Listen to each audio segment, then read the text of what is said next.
আসসালামু আলাইকুম। খাকরান পাতা দিয়ে আজকে মুচমুচে বড়া বানিয়ে দেখাবো। প্রথমে আমি চাল ডাল ভিজিয়ে রেখেছিলাম আর খাকরান পাতাগুলোকে কুচি কুচি করে কেটে নিয়েছি। এবার এগুলোকে একসাথে করে বেটে নেব। শিলপাটা না থাকলে কিন্তু আপনারা চাইলে ব্লেন্ডারেও ব্লেন্ড করে নিতে পারেন, তবে পানি দেওয়া যাবে না, তাহলে কিন্তু অনেক পাতলা হয়ে যাবে। আর আমি বাটার সময় কিন্তু অবশ্যই এখানে রসুন দিয়ে দিয়েছি।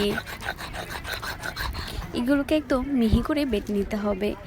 এবার বাটা শেষে এর মধ্যে পরিমাণ মতো পেঁয়াজ কুচি, কাঁচামরিচ কুচি দিয়ে দিয়েছি। এরপর পরিমাণ মতো হলুদের গুঁড়া, সামান্য পরিমাণ মরিচের গুঁড়া, ধনিয়ার গুঁড়া আর লবণ দিয়ে ভালো করে মেখে নিয়েছি। এই বড়াটা কিন্তু ভাতের সাথে খেতে দুর্দান্ত লাগে। আপনারা চাইলে বিকেলে নাস্তা হিসেবেও খেতে পারেন। এটা অনেক মুচমুচে হয়, বাচ্চারাও কিন্তু বুঝতে পারবেন না এটা কিসের বড়া। আর এটা যেহেতু হেলদি, তাই বাচ্চাদের জন্য যেমন ভালো, বড়দের জন্য তেমনই ভালো।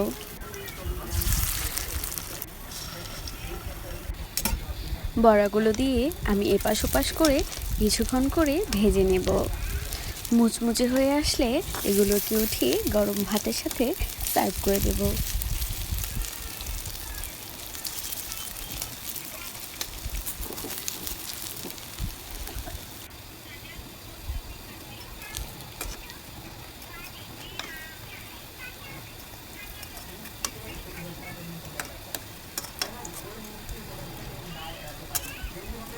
আমি কিন্তু বড়াগুলো এপাশ ওপাশ করে ভালো করে ভেজে নিয়েছি। এভাবেই আমি সবগুলো বড়া ভেজে নেব।